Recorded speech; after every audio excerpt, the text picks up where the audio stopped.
গণতান্ত্রিক সমাজে ভিন্ন মাত্রা থাকলেও লক্ষ্য এক, সবার ঐক্যের উপর নির্ভর করবে এই প্রক্রিয়ার সাফল্য মন্তব্য করেছেন জাতীয় ঐক্যমত্য কমিশনের সহসভাপতি ডক্টর আলী রিয়াজ।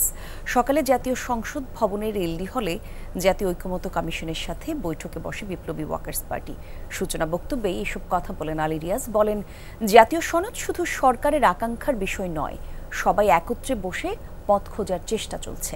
জানান, গণতান্ত্রিক সংগ্রামকে প্রাতিষ্ঠানিক রূপ দেয়াই প্রধান লক্ষ্য। এদিকে জুনের শুরুতেই ন্যূনতম প্রশ্নে ঐক্যমত্য তৈরি হবে এই প্রত্যাশা ব্যক্ত করেন বিপ্লবী ওয়ার্কার্স পার্টির সাধারণ সম্পাদক সাইফুল হক। বলেন, জনগণ এবং রাজনৈতিক দলের গণতান্ত্রিক অভিযাত্রার আকাঙ্ক্ষা পূরণে ঐক্যমত্য কমিশন সফল হবে।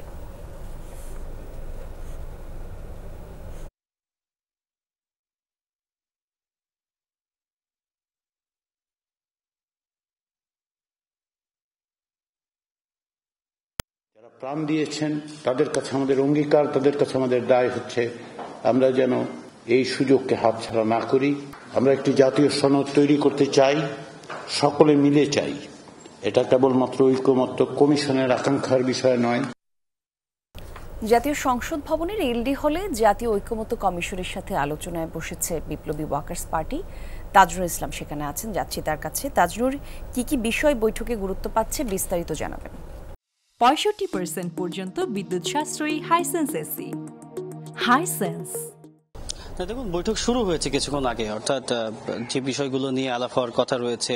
ঐক্যমত্য কমিশন তো দফায় দফায় রাজনৈতিক দলগুলোর সঙ্গে বসছে এবং আজকে বিপ্লবী ওয়ার্কার্স পার্টি তারা কিন্তু এর আগেও এসেছিল। 27 মার্চ তারা এসে তাদের যে বিস্তারিত যে প্রস্তাবনাগুলো ছিল, অর্থাৎ 166টি প্রস্তাব, যেটি কিনা জানা যাচ্ছিল যে ঐক্যমত্য কমিশনের তরফ থেকে প্রস্তাব করা হয়েছিল, সেই প্রস্তাবের সঙ্গে বিপ্লবী ওয়ার্কার্স পার্টি এরই মধ্যে আমরা যেমনটি জানতে পেরেছি যে 122টিতে তারা আগেই একমত হয়েছিলেন এবং পরবর্তী যে আংশিক ভিন্নমত কিংবা যেগুলোতে ভিন্নমত রয়েছে সেগুলো নিয়ে মূলত আজকে আলোচনা হবে এবং সেই বিষয়গুলোতেই জোর দেওয়া হবে।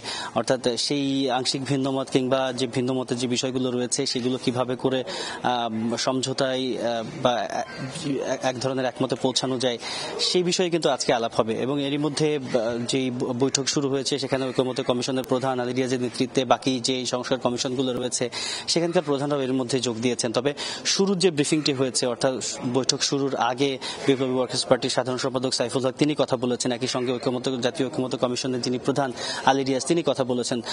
মূল বক্তব্যে কথা যেটি শুরুতে বিপ্লবী ওয়ার্কার্স পার্টির সাধারণ সম্পাদক তিনি বলছিলেন যে বৈঠকটি শুরু হয়েছে, অর্থাৎ ঐক্যমত্য কমিশনের যে উদ্যোগ, সেই উদ্যোগে আসলে তারা সাধুবাদ জানিয়েছেন। একই সঙ্গে বাংলাদেশের পরবর্তী সময়ে যে রাজনৈতিক যে প্রেক্ষাপট যেগুলো বিভিন্ন সময়ে পার করে এসেছে বাংলাদেশ, সেইখান থেকে অর্থাৎ একটি বিষয় খুব জোরালো ভাবে তারা বলছেন বিপ্লবী ওয়ার্কার্স পার্টি যে ক্ষমতাকে কুক্ষিগত করার যে প্রয়াস কিংবা যে প্রবণতা বাংলাদেশে বিগত সময়গুলোতে দেখা গিয়েছে, সেখান থেকে আসলে কিভাবে বেরিয়ে আসা যায়, সেই বেরিয়ে আসার প্রক্রিয়া কি হতে পারে, সেই বিষয়গুলো নিয়ে যে কথা হবে সেই বিষয়ে কিন্তু আগে ইঙ্গিত পাওয়া গিয়েছে। একই সঙ্গে আলী রিয়াজ যিনি ঐক্যমত্য কমিশনের প্রধান তিনি যেমনটি বলেছেন যে রাজনৈতিকভাবে ভিন্ন মত থাকলেও আসলে বাংলাদেশের সংস্কার প্রশ্নে সবাই যে এক, সেটি কিন্তু রাজনৈতিক দলের যে ধারাবাহিক যেই বৈঠকগুলো হচ্ছে সেগুলোতে কিন্তু স্পষ্টভাবে সেই বার্তা উঠে আসছে।